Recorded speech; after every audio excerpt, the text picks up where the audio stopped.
গতকাল কাজ থেকে বেরিয়েই চলে গিয়েছিলাম কেক আনতে।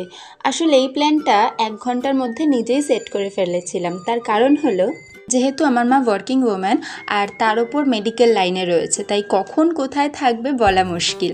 তো গত 1 সপ্তাহ পর মা বাড়ি ফিরল, তাই ভেবেছিলাম আবার হয়তো রেগুলার বেসিসেই যাতায়াত করবে, কিন্তু বিকেলবেলা ফোন করে জানতে পারি যে মা আজকে বেরিয়ে যাবে, আবার কয়েকদিন পর ফিরবে। এটা শুনেই তো আমার মাথায় হাত। আমি তো একরকম প্ল্যান সেট করে রেখেছিলাম, তো তৎক্ষণাৎ আমাকে প্ল্যানটা চেঞ্জ করতে হলো।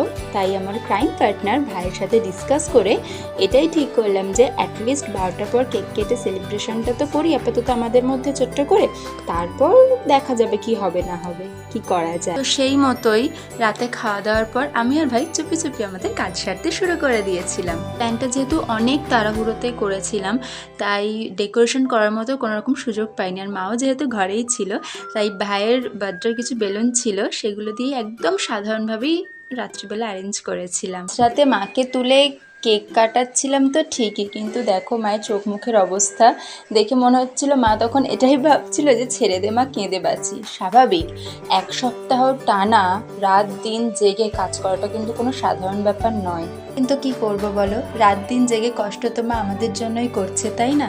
তারই মাঝে একটু ছোট্ট করে আনন্দ দেওয়ার চেষ্টা করেছিলাম আর কি। এই বছর এইটুকুই করতে পেরেছিলাম, আর আমার মা দেখো এইটুকুতেই এত আনন্দ পেয়েছিল যে কেঁদে ফেলেছিল। তো যাই হোক, আরও একবার শুভ জন্মদিন মা। খুব ভালো থাকো, সুস্থ থাকো আর সবসময় হাসি খুশি থাকো।